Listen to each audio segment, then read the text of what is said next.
India TV 9 news Maharashtra.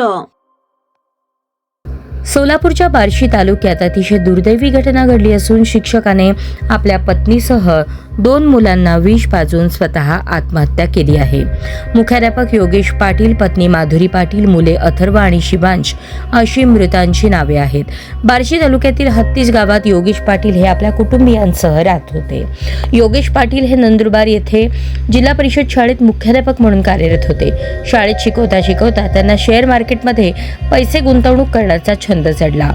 त्यांनी थोडे करून शेअर मार्केटमध्ये पैसे गुंतवले, पण शेअर मार्केटमध्ये सातत्याने नुकसान होत गेल्याने त्यांच्यावर तब्बल 1,80,00,000 रुपयांचे कर्ज झाले. योगेश पाटील यांनी कर्ज कसे फेडायचे या विवंचनेतून कुटुंबाला संपवण्याचा निर्णय घेतला. त्यांनी आपल्या पत्नीला आणि 2 निष्पाप चिमुरड्यांना आईस्क्रीम मधून अत्यंत जहाल विष दिलं. विष प्राशन केल्यानंतर काही वेळातच तडफडून तिघांचाही मृत्यू झाला. कुटुंबातील सर्वांचा श्वास थांबल्याची खात्री पटल्यावर योगेश पाटील यांनी गळफास घेऊन आपली जीवनयात्रा संपवली. घटनेची माहिती मिळताच पोलिसांनी तात्काळ घटनास्थळी धाव घेतली. योगेश पाटील यांच्यासह पत्नी आणि मुलांचे मृतदेह ताब्यात घेण्यात आले. शवविच्छेदनासाठी शासकीय रुग्णालयात पाठवले. घटनास्थळी पोलिसांना 22 पानांची सुसाईड नोट मिळाली आहे. या घटनेनंतर संपूर्ण बार्शी तालुक्यावर शोककळा पसरली आहे.